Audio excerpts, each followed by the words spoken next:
is adding another jewel to its crown, with the Duke and Duchess of Sussex inking a multi-year deal to become Hollywood producers. The royal couple setting up their own production company to make documentaries, films and children's shows. Oh my God, can you believe it? Meghan Markle, yes, the Meghan, just got totally shut down by Netflix. She went to them practically begging for a €50 million loan to keep her media empire from sinking, and Netflix looked her straight in the eye and said, nope. Can you even imagine the humiliation? All this drama hit the fan right after her cooking show tanked. And not just a little. People dragged it online. No actual cooking, no real content, just fluff and fakery. Viewers couldn't stop clowning it. Even late-night hosts got their digs in. Meghan, who once had the world at her feet, Hollywood's sweetheart and royal family gold, has fallen hard. And Netflix? They've made it clear. The love affair is over. She reportedly went to them fully confident, asking for that insane €50 million loan like it was no big deal. Does this mean we're going to see Meghan back on our TVs? I think it's entirely possible that you'll see Meghan included in some of these projects, Ali. Primarily, the deal suggests that they will initiate and implement the projects, not necessarily that they will be in them, but I think Meghan enjoys the camera. She wanted the money for a second season of that disastrous cooking show and other lifestyle content, whatever that even means anymore. She thought Netflix would just open their checkbook because, hey, remember that big fancy contract they gave her and Harry a few years ago? Well, not anymore. Insiders are spilling that the execs weren't having it. Behind those glossy Netflix doors, they were like, this is a hard pass. They looked at the ratings, the reviews, and how much money was already going up in smoke, and they were seriously concerned. Basically, they saw no return, no spark, no audience, just a lot of hype with zero delivery. I think it's entirely possible that some of these projects, including some of the documentaries, will feature Meghan in some capacity. So any idea what kind of content we might be seeing from them? Well, there was a statement from the royal couple and a statement from Netflix. The royal couple said, and here's the kicker, Netflix doesn't want to throw good money after bad. They straight up said they're not going to bankroll projects that damage their brand. Ouch. That cooking show was supposed to be Meghan's soft launch. Easygoing, charming, relatable content. But instead, total train wreck. Zero cooking. Just vibes. Critics tore it apart and viewers couldn't take it seriously. It turned into a joke. Fast. Even Stephen Colbert couldn't resist making fun of it. families can watch together. They also want to inspire and uplift. I think this is sort of an extension of the kind of work we have seen them do in person, voting with their feet, as it were, helping out a variety of charitable organizations. Harry's done this for a long time prior to meeting Meghan, shining a big spotlight on important issues around the world. After that flop, Netflix totally lost confidence. But Meghan's not just dealing with this one fail. Her entire media track record has been shaky. Remember the Spotify podcast? Gone. That docuseries? Snooze fest? The audience reaction? Meh. Basically, it's been flop after flop, and now platforms are starting to panic. Is the royal sparkle officially dead? Having her own individual connection to these Hollywood people, and she thought she would have gotten that when she had invited all these people to her wedding. This is why you saw all those Hollywood people at her wedding, because she knew one day she was going to do something where she was going to need access to these Hollywood people. What better way to get access to these people? Even with all the flops, Meghan's still living that high-end lifestyle funded mostly by Harry's inheritance. But this desperate loan plea shows there's way more financial pressure happening behind the scenes than anyone knew. They needed cash. Bad. But Netflix's no wasn't just a rejection. It was a statement. Meghan's royal title, her celebrity sparkle, it's not enough anymore. Hollywood's pulling the curtains back and seeing what's really going on. Weak numbers, expensive production, zero buzz. The projects that were hyped to be groundbreaking have been hollow, performative, boring. Giving hosting tips and cooking advice with her celebrity friends.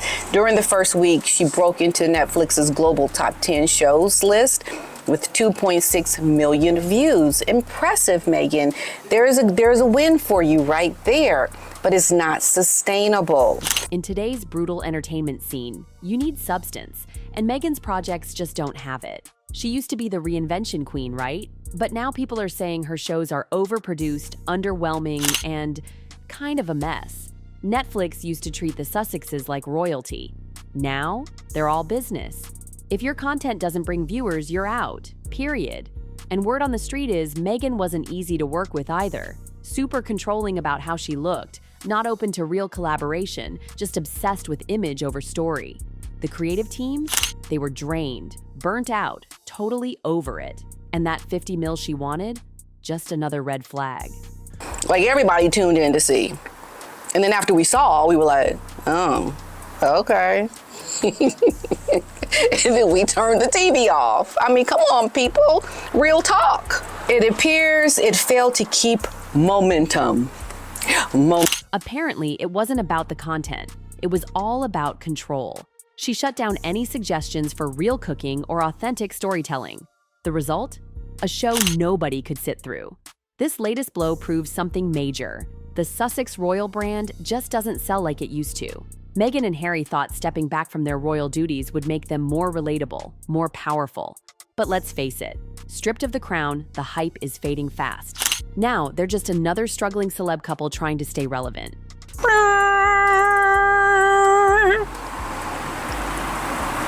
So for comparison, the most watched show globally on Netflix was Adolescence, with 145 million views. Yes, while Squid Games And this Netflix flop? It's sending shockwaves through Hollywood. Studios are whispering, execs are backing away, and investors are hesitating. Meghan's become a high-risk name, and in an industry where reputation is everything, that's fatal. She's not seen as fresh, innovative, or bankable anymore. She's being quietly dropped from conversations, and that 50 million euro loan rejection, it wasn't just about money, it was a message. We're done believing in this dream. Now, Meghan's left with a choice: completely reinvent herself or get out before things get even uglier. The numbers are not really there for Meghan to warrant a season 2 that she's already filmed. I would not be surprised if Netflix doesn't even air season 2. I would not be surprised, and I would not be surprised if they completely... Because this isn't just some tabloid drama, it's the harsh reality of showbiz. Meghan's Hollywood fairy tale is falling apart, and this time, there's no royal castle to run back to. Netflix used to roll out the red carpet for her. Now, they won't even answer the door. When they turned down that 50 million euro request, it wasn't personal. It was pure business. And Meghan? She's learning the hard way that in this world, numbers talk, not titles. She came in with glam and dreams and a lot of talk about empowerment, but after the weak shows, awkward branding, and flop after flop, the charm is gone. Netflix didn't see a visionary. They saw a risk. They said no, loud and clear. No money, no more chances. And that Netflix no? Oh, honey, the fallout is just beginning. Hollywood is a small town with a long memory, and Meghan's name? It's not in glowing lights anymore. It's in hushed boardroom whispers. Production houses are stepping back. Executives are talking. The tone has shifted from, how do we work with Meghan, to, should we work with her at all? She was handed everything: global fame, massive contracts, the world's curiosity. And somehow, she couldn't turn it into lasting success. And let's not forget, she sold herself as a visionary, a female powerhouse, a media mogul in the making. But now, people are starting to say it was all smoke and mirrors. Big talk, glossy packaging, but no real substance. This 50 million euro rejection?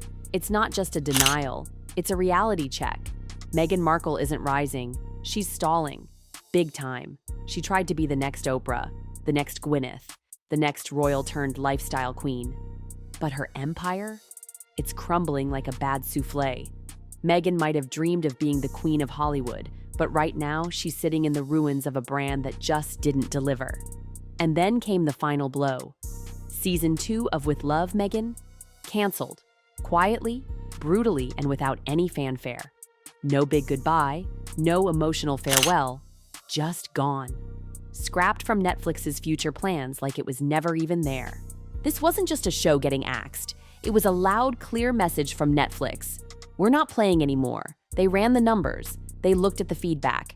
And what did they see?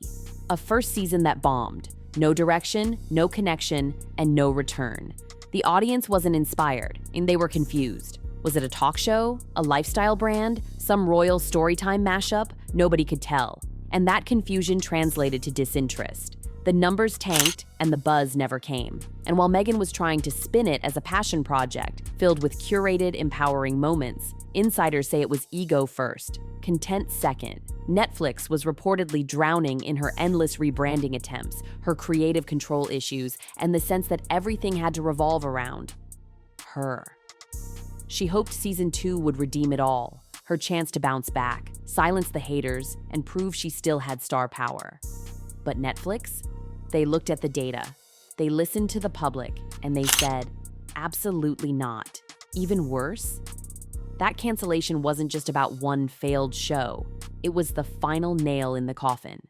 Because in Hollywood, people pay attention when Netflix drops you. It means your sparkle's gone.